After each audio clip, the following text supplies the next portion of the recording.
Ang programang ito ay rated SPG. Striktong patnubay at gabay ng magulang ang kailangan. Maaaring may masiselang tema, lengguwahe, karahasan, sexual, horror o droga na hindi angkop sa mga bata. Dahil sa mga sinasabi ni Moira ay talagang emotional ito si Giselle at naalala niya ang kanyang anak na sana hindi niya na lang ito pinamigay na at sana makasama pa niya ngayon. Dito na nga nakatulog si Giselle sa harap ni Don Pepe na kung saan binabantayan niya ito pero dinalaw siya dito ni Don Pepe. Ipinapaalala sa kanya na tumahan na at huwag nang umiyak dahil malapit niya nang malaman ang katotohanan o makakasama niya na ang katotohanan kung saan nagpapakita na nga sa kanya ang kanyang sariling anak.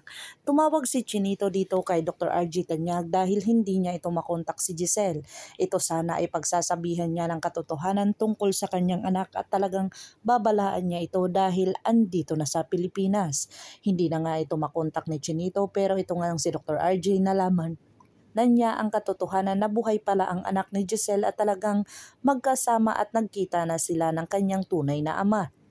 Dito na nga ikinagulat ni Giselle ang lahat ng mga pangyayari kung saan may misteryosang babae na paikot-ikot dito sa Apex Medical Center.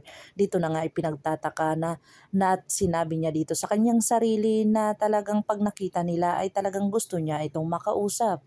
Dito na nga nagharapan sila at nagtapatan at talagang nagpalitan sila ng hindi ka nais-nais na salita upang ito ay maiudyok ni Giselle na saktan ang kanyang sariling anak. Nginid sa kalaman ni Giselle na talagang kanyang anak ang kanyang sinaktan. Dito na nga ikinagulat niya ang pagdating ng isang lalaki kung saan nakilala niya ito agad at dito niya ipinagtataka na sinabihan siya na wag mong saktan ang sarili mong anak. Dito na naglumo itong si Giselle at talagang nanghingi ng sorry sa kanyang anak at kung saan hindi niya sinasadya at talagang sinisisi niya ang kanyang sarili kung bakit nagawa niya iyon dito sa kanya. Dito na nga kaya mapapatawad ng kanyang anak o talagang magmamatigas ito kung saan hindi niya kayang patawarin itong si Giselle dahil sa lahat ng kanyang mga ginagawa dito sa kanya. Pero talagang ang Diyos na ang nakakalam at hihipuin ang puso ng kanyang anak at para magiging mabuo ang kanilang pamilya dahil ito ang gusto ni Don Pepe bago ito nagkaroon ng aksidente o pagkawala nito. Dito na nga ay talagang hinanap talaga ni Don Pepe itong kanyang anak ni Giselle upang ito ay magkasama na sila para pag namatay daw siya ay talagang porsigido ito na may makasasama itong si Giselle at talagang gusto niyang baguhin at maiayos ang kanyang mga gusot bago ito pumanaw.